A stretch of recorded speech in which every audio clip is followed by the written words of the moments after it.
The story begins not with the clash of armies or the thunder of artillery, but with the quiet creak of a wooden gate and the sound of boots stepping into soft earth. Captured German soldiers taken from the battlefield and transported across the seas or across borders often expected the worst. They had been told by their leaders that enemy nations would strip them of dignity, starve them, or perhaps even execute them. Instead, what awaited many of them was something utterly unexpected: a farmyard, a plowed field, and the smell of hay and soil drifting on the wind. For men who had marched through cities reduced to rubble and forests shattered by shell fire, this new environment felt almost unreal.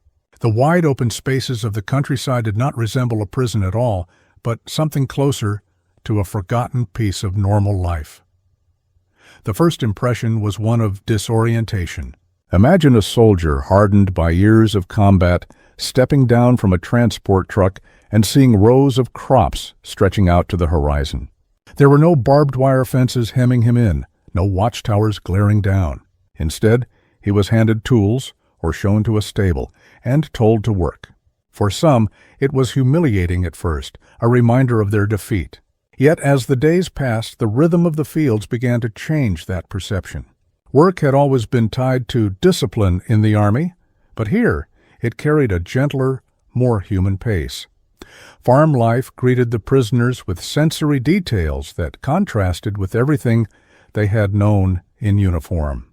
The sharp scent of manure, the rough texture of rope and wood, the distant lowing of cattle at dawn, these were the sounds and smells of a world untouched by battle. A soldier who once crouched in muddy trenches now bent to tie sheaves of wheat. The blinding flash of artillery was replaced by sunlight breaking over fields at daybreak. The crack of rifles gave way to the soft rustle of wind through corn stalks. For the first time in years, many of these men could feel the ground beneath them, not as a battlefield, but as land to be worked and cultivated. Still, the strangeness of this reality never completely faded. These men were captives, after all, and the shadow of the war still followed them wherever they went. Guards watched over them, pay was minimal, and escape was impossible. But compared to the crushing fear of combat or the suffocating control of their homeland, the farms gave them something that felt almost like space to breathe.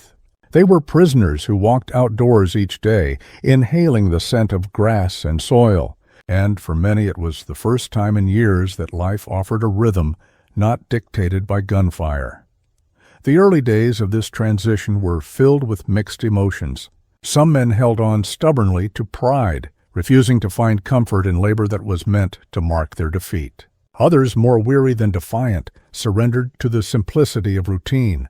It was not freedom, but it was also not despair. In a strange way, the land itself seemed to absorb their bitterness, replacing it with a kind of reluctant acceptance. The more time they spent in the fields, the more they began to understand that this chapter of captivity would not resemble the nightmare they had imagined. In villages nearby, local families watched the arrival of these soldiers with curiosity and suspicion.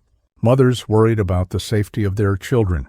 Farmers wondered if the newcomers could be trusted with tools and livestock. Yet as days turned to weeks, the German prisoners revealed themselves not as monsters, but as tired young men who worked the land because they had no other choice. This slow transformation of perception, both in the eyes of the prisoners and the civilians, marked the beginning of an unlikely story. For the prisoners themselves, the early context of farm work shaped the foundation of everything that would follow. They came as defeated soldiers, but the land offered them something that resembled fragments of dignity. Captivity was still captivity, yet within the fences of war there existed a corner of humanity. What began as shock and confusion would soon unfold into a deeper paradox, where men who were meant to be stripped of freedom discovered that they had more of it here, in fields far from home, than they had ever known in the regime they once served. The paradox of farm labor for captured German soldiers revealed itself slowly, yet powerfully. They were prisoners, men who had lost their war and their freedom, yet each morning they stepped out into fields without shackles. There were guards nearby, but the landscape was open, stretching far beyond the boundaries of their confinement. To walk through rows of wheat, to feel the sun on their backs, and to hear the hum of insects was nothing like the images of prison life they had carried in their minds. It was captivity, yet it was also liberation, and this contradiction unsettled them deeply. Imagine being one of these soldiers, once a cog in the vast machine of the Third Reich, now hoeing soil beside a stranger. The work was hard but honest, and at the end of the day, there was a small wage. It was not much, but it was more than what many of them had ever expected. The men were given food, water, and sometimes even conversations with local farmers who treated them as human beings rather than enemies. For soldiers who had marched under banners of conquest, the idea that an enemy would treat them fairly seemed almost impossible. Yet the evidence was there, in every shared loaf of bread, in every respectful nod across the fields. The contrast was especially striking when compared to the propaganda they had once believed. The Nazi regime had filled their minds with warnings that surrender meant torture or death. Instead, the Allied nations followed the rules of war, ensuring that prisoners were treated according to international law. The reality of being paid, of working under watch but not under cruelty, directly opposed the terrifying images they had been given. Many found themselves questioning what else had been lies, what else had been twisted by the voices of their leaders. For some, this realization was quiet, buried beneath layers of stubborn loyalty. For others, it was impossible to ignore. At first, many resisted this new reality. Some refused to smile, refused to speak, and carried themselves stiffly, determined not to betray any sense of gratitude. They reminded themselves that they were soldiers, that this was humiliation disguised as mercy. But the land had a way of breaking down their defenses. After days of turning soil or gathering hay, fatigue softened pride. Hunger was eased by meals shared without cruelty, and suspicion weakened under the weight of ordinary labor. The very act of farming, repeated over weeks and months, slowly eroded the hardness that war had etched into their faces. For the communities around them, the contrast was just as sharp. Local people had expected prisoners to be dangerous, perhaps violent, shaped by the same propaganda that had painted Germans as ruthless invaders. Yet what they encountered were boys barely out of youth, weary and thin, who worked with quiet determination. Instead of a threat, they became hands to help with the harvest. The fear that once lingered in villages began to fade, replaced by reluctant acceptance, and sometimes even sympathy. This moment in history, where captivity took on the appearance of freedom, illustrates the complexity of war beyond the battlefield. These men were not free, yet in many ways they were freer than they had ever been at home. Under the swastika, they had lived with constant surveillance, with punishments for dissent, and with orders that demanded obedience without thought. In the fields of their captors, they labored under watch, but also with wages, fresh air, and glimpses of ordinary life. The contradiction gnawed at them, forcing them to reflect on what freedom truly meant. The tension of this contrast never entirely left them. Each sunrise over the fields was a reminder that they were still captives, but each breath of unguarded air reminded them of the freedoms they had gained. This clash of perspectives between the reality of captivity and the feeling of liberation set the stage for a deeper transformation. In the quiet countryside, surrounded by work and routine, these prisoners were beginning to experience a truth that would change how they remembered the war and themselves for the rest of their lives. The placement of German prisoners on farms did not happen by chance. It was the product of international agreements, carefully constructed rules of war that sought to prevent the worst abuses of captivity. According to these conventions, prisoners of war could be required to work, but their labor had to be humane, and they were to receive fair treatment in return. For nations engaged in total war, the opportunity was clear. With so many men away fighting, agricultural communities were desperate for hands to till the soil and bring in harvests. The arrival of prisoners filled this gap, and the arrangement served both sides, though in very different ways. For the captors, the reasoning was practical. Farms could not simply stop producing because farmers had gone to the front lines. Fields still needed tending, animals still needed care, and families still needed food. By assigning prisoners to agricultural labor, governments ensured that rural life continued, even under the strain of global conflict. To the farmers themselves, the sight of enemy soldiers arriving at their gates was strange, even unsettling, but necessity outweighed fear. A harvest lost to labor shortages would have been a silent catastrophe, and so the prisoners became part of the solution. For the prisoners, the experience was more personal. The shift from battlefield to farm was jarring, but it also brought a rhythm they could understand. Work was still work, whether under orders of a sergeant or the instructions of a farmer. Yet the difference was profound. On the front, their labor destroyed, here it sustained. Instead of digging trenches for defense or carrying ammunition for destruction, they carried bales of hay or mended fences. In this simple change lay a quiet transformation, one that revealed how different life could be outside the demands of war.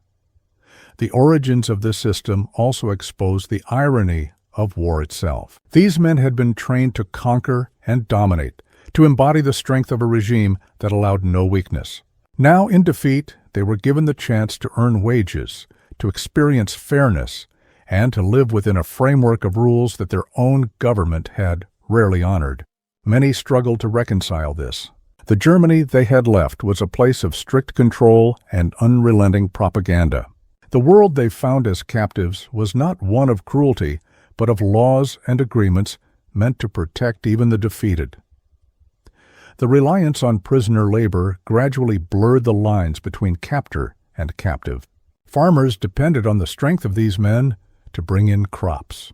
Villages came to see them less as symbols of an enemy and more as individuals, faces that returned each morning to the same rows of fields. To the prisoners, the wages they earned were not just coins but tokens of recognition, proof that they were more than defeated soldiers. They were workers, men with value, and that recognition could not be ignored. As the seasons passed, the arrangement deepened. Prisoners came to know the routines of rural life, the rhythms of planting and harvest. Some felt bitterness, others resignation, but many began to accept the farm as a place where survival meant more than just enduring captivity. The origins of their new reality lay not in kindness alone, but in necessity and law. Yet from these practical roots grew an experience that would carry far deeper meaning. The background of this chapter in history reveals how war, even in its most destructive form, created unexpected intersections of need and humanity. By following the rules of international convention, the captors had not only sustained their farms, but had also planted seeds of transformation within their prisoners. For the men who bent their backs over foreign soil, the knowledge that they had been given dignity where they expected only despair would become one of the most lasting memories of their captivity. By the time German soldiers found themselves working on farms, their direct role in the battlefield had ended. Yet the memory of combat lingered in every step they took across the furrows of soil. The sound of the wind through the crops could easily call back the echo of artillery in their minds, and the weight of a shovel felt not unlike the weight of a rifle once carried for endless marches. These men were no longer fighting, but the war remained inside them. It haunted their dreams at night and colored their perception of every new dawn. Their daily tasks may have seemed ordinary, yet for each man it was impossible to escape the shadow of what had brought him there. The contrast between battle and farm work was stark. Imagine the difference between crouching in a frozen trench while shells rained overhead, and then, months later, bending to pull weeds under the summer sun. In combat, survival depended on reflex and discipline. On the farm, survival depended on patience and care. One life destroyed, the other nurtured. To carry hay to a stable or drive a plow across damp earth was to engage in a form of creation that many had not felt in years. It was labor that gave life instead of ending it, And this inversion touched something deep inside the men who had been taught to destroy. For some prisoners, the impact was almost spiritual. The battlefield had taken friends, consumed youth, and turned entire landscapes into wastelands of mud and ruin. The farm offered an entirely different rhythm, one tied to the slow cycles of the earth. The rising sun dictated the start of labor. The seasons determined the type of work. Each seed planted was a reminder that the world still grew, that not everything ended in fire and smoke. The soil that dirtied their hands was not cursed with blood, but alive with roots and harvests. This simple realization forced many to confront the emptiness of their past actions. The work also redefined the way they thought of strength.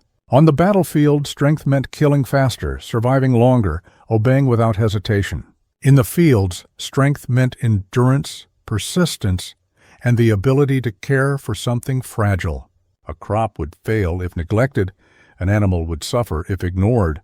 Responsibility became less about following orders and more about ensuring that the land flourished. This shift in perspective unsettled many, for it revealed that strength could exist without violence, and that survival could be achieved without domination. The battlefield had been a place where individuality was crushed beneath the weight of the machine. Soldiers fought as part of an endless line, anonymous in their uniforms and helmets. On the farms, individuality returned. Each man's effort could be seen in the neat rows of crops or the repaired section of fence. Pride, once tied to victory in combat, slowly began to attach itself to the quiet results of manual labor. The impact of this was profound, for it allowed prisoners to recover fragments of humanity stripped from them by war. Yet the battlefield never truly left their minds. At night, in barracks or temporary shelters, the prisoners would talk in hushed voices about campaigns and comrades lost. The farm work during the day softened those memories, but they still pulsed beneath the surface. Many carried guilt, others bitterness, and some even a strange sense of relief. They knew they were still prisoners, but for the first time in years, they could live a day without fear of sudden death. That difference, however subtle, marked a turning point in their understanding of captivity. The impact of being removed from combat and placed into agricultural life cannot be measured only in practical terms. It reshaped their psychology, their sense of self, and their relationship to the war they had once fought so fiercely. The battlefield had taught them to destroy, the farm taught them to endure. It was here, far from gunfire, that many prisoners discovered the paradox of feeling freer in captivity than they ever had while wearing the uniform of their homeland. This chapter of their captivity became a silent battlefield of its own, one where meaning, dignity, and freedom were contested in ways no weapon could decide. As the seasons rolled forward, the presence of German prisoners in rural communities began to reshape daily life in unexpected ways. At first, their arrival had sparked unease. Villagers whispered about the dangers of hosting the enemy so close, and mothers pulled their children inside when the prisoners passed by. But as days turned to weeks, suspicion began to fade. The men were not the ruthless figures of propaganda, but tired, hungry individuals who bent their backs to the same tasks as local laborers. With every repaired fence, every harvested row of grain, they slowly earned a place within the rhythm of the countryside. The wider consequences of this arrangement extended beyond food production. Farms once crippled by the absence of sons and fathers who had gone to fight now found their survival secured by these unexpected workers. Families began to depend on the labor of the prisoners. Harvests were saved from ruin, livestock was cared for, and villages continued to function despite the pressures of war. Though they were still outsiders, the German soldiers became woven into the fabric of local survival. Their presence blurred the lines between captor and captive, for both sides relied on the other in ways neither could have imagined at the war's beginning. On a personal level, the impact was even more striking. Many of the prisoners had grown up under a regime that told them kindness from an enemy was impossible. Yet here, on foreign soil, they experienced something different. Farmers offered them bread and water at midday, Children watched them with curiosity rather than fear, and some families even shared small conversations despite language barriers. For the first time, these men were confronted not with orders or punishment, but with glimpses of ordinary humanity. The contrast was powerful enough to plant seeds of doubt in hearts that had once been hardened by loyalty to the Reich. The transformation worked in both directions. Local civilians who had braced themselves for hostility began to see the prisoners not as faceless enemies, but as individuals. They noticed their weariness, their youth, their hunger for news from home. Some saw them laugh, others saw them break down in moments of despair. The human face of the so-called enemy became impossible to ignore. This shift in perspective softened communities, showing them that war's labels of friend and foe did not erase the shared experiences of being human. At the same time, these consequences stirred unease among authorities. The growing familiarity between prisoners and locals raised concerns about loyalty and discipline. Governments had designed the system for efficiency, not for building bonds. Yet bonds were being built nonetheless. Every handshake after a day's work, every polite exchange over a meal, chipped away at the rigid walls of enmity. Even if most interactions remained small and restrained, their impact was undeniable. War sought to divide, but daily life in the fields brought people closer together. For the prisoners, the wider consequences extended into their inner world. Many began to reflect on the life they had left behind in Germany. Some realized that they had never truly experienced freedom, even when not in chains. Under the Nazi regime, every thought, every word, every action had been monitored and controlled. Now, paradoxically, in captivity, they were trusted to walk through fields, to carry out tasks with responsibility, to earn wages that they could call their own. This recognition was deeply unsettling, for it forced them to compare two forms of existence and question which one had truly been imprisonment. The presence of these men in rural communities became more than a solution to wartime shortages. It became a quiet force of transformation, reshaping how people thought of their enemies, their captives, and even themselves. The consequences rippled outward, from the local families who relied on their work to the prisoners who carried these experiences home long after the war ended. What began as a practical arrangement under the rules of war had grown into something much larger. It was proof that even in a time defined by destruction, human connection could survive, and that dignity could be found in the most unlikely of places. The turning point for many of these prisoners came not in a sudden moment of revelation, but in the quiet accumulation of daily experiences.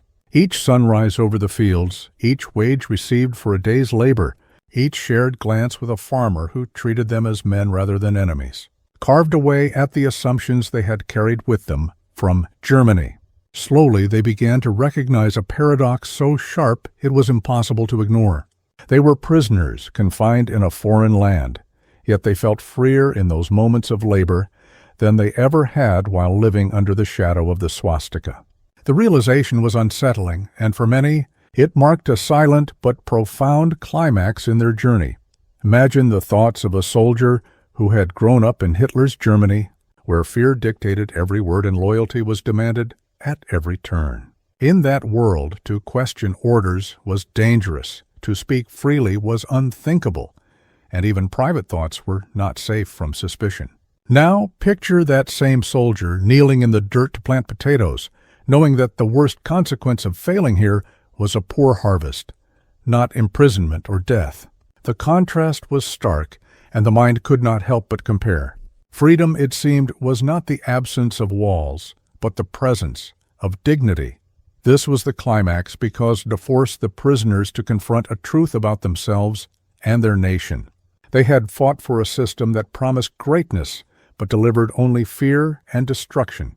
In captivity, they experienced something that resembled fairness, even compassion, from those they had once been told to hate. The paradox cut deep into their sense of identity. Were they truly captives, or had they been captives long before, bound by ideology rather than fences? Many could not answer, but the question itself was enough to unsettle their loyalty to the past. The climax was not always spoken aloud, but it was visible in small gestures. A prisoner smiling for the first time in months while feeding livestock. Another humming a tune as he worked, something unthinkable in the oppressive silence of his homeland. These were not grand acts of rebellion, but quiet acknowledgments of a newfound sense of life. Even the most defiant men, who swore to remain loyal to the Reich, found themselves softened by the daily rituals of labor that demanded responsibility but not blind obedience. The farm became a mirror, reflecting back to them a life that was strangely freer than the one they had known before. For many, this climax carried a heavy emotional weight. It was not easy to admit that their enemy treated them with more fairness than their own leaders ever had. Guilt lingered, pride resisted, and memories of fallen comrades pressed heavily against these new realizations. Yet the truth remained, visible each time a guard handed them wages, or a farmer thanked them for their work. These small moments spoke louder than ideology. They told a story of dignity, of a kind of freedom found within captivity, and of the failure of the system they had once served so blindly. The paradox of captivity as freedom reached its peak in these rural fields, and its significance stretched far beyond the war itself. It was here that prisoners came face to face with the emptiness of what they had fought for, and the possibility of what life could be when shaped by fairness and humanity. This climax did not end the war, nor did it erase the pain of defeat, but it etched a permanent mark on the men who lived through it, a memory that would follow them home and haunt their reflections for the rest of their lives. In the end, the climax of this story was not about a single dramatic event, but about the dawning realization that freedom is not defined by walls or fences. It is defined by how a person is treated, by whether their labor holds dignity, and by whether their life is valued beyond its use to power. For these prisoners, the irony was undeniable. In the fields of their captors, they had glimpsed something their homeland had stolen from them, the quiet, ordinary truth of what it meant to be free. When the war finally drew to its close, the German prisoners who had worked the fields carried with them memories that would not fade easily. Their return home was often marked by ruins, families shattered, and a nation that no longer resembled the one they had left. Yet, alongside the devastation, they brought back stories of the farms, of the labor that had sustained them, and of the paradox that had shaped their captivity. For many, these experiences became a quiet compass in the years that followed, a reminder that dignity could be found even in defeat, and that freedom sometimes appeared in the most unlikely of places. In Germany, the legacy of these prisoners took root in silence as much as in speech. Few spoke openly about their time in captivity, especially in the immediate aftermath of war when shame and survival dominated daily life. Yet within their private reflections, the contrast between captivity abroad and oppression at home lingered. Some carried bitterness, resenting that they had been forced to labor for others. But many remembered the strange kindness, the wages paid, the small gestures of humanity that stood in such sharp opposition to the ideology they had once served. These memories became a quiet lesson, passed on through subtle stories told to children and grandchildren decades later. For the Allied communities who had hosted them, the legacy was also layered and complex. Farmers remembered the extra hands that had saved harvests in difficult years. Families recalled the awkward but human presence of enemy soldiers who had shared their daily routines. These memories did not erase the pain of war or the loss of loved ones, but they did create a thread of understanding. The men who had once been enemies were remembered not only as symbols of conflict, but as workers, neighbors, and in rare cases even as friends. The legacy of these experiences stretched beyond personal memories. They became part of a larger story about what captivity could mean and how international rules and human choices shaped the lives of those caught in war. The treatment of German prisoners on farms stood in stark contrast to the brutality that defined so much of the conflict. It offered proof that even in the darkest of times, nations could choose to follow principles of fairness and humanity. This did not erase the violence of the war, but it provided a counterpoint, a reminder that war could also reveal humanity rather than only destroy it. For the prisoners themselves, the greatest legacy was internal. Many of them had believed they were fighting for freedom when they wore the uniform of their homeland. What they discovered in captivity was that freedom was not built on obedience or domination, but on dignity, respect, and the chance to live without fear. That realization stayed with them long after the war. It shaped the way they rebuilt their lives, the way they raised their children, and the way they understood their own past. In the broader sweep of history, this story stands as a paradox etched in memory. Captivity, which should have stripped these men of everything, instead offered them a glimpse of what true liberty might look like. The fields they worked, the wages they earned, and the people they met became part of a narrative that defied the expectations of war. It was a quiet chapter, far from the thunder of battle, but it carried an enduring weight. Ultimately, the legacy of the German prisoners who labored on farms is not one of defeat or humiliation, but of transformation. They discovered that the freedom they had been denied at home could appear even in the fields of their captors. And for those who lived through it, the memory of that paradox became a lesson they carried for the rest of their lives, a reminder that even in captivity, humanity and dignity can endure.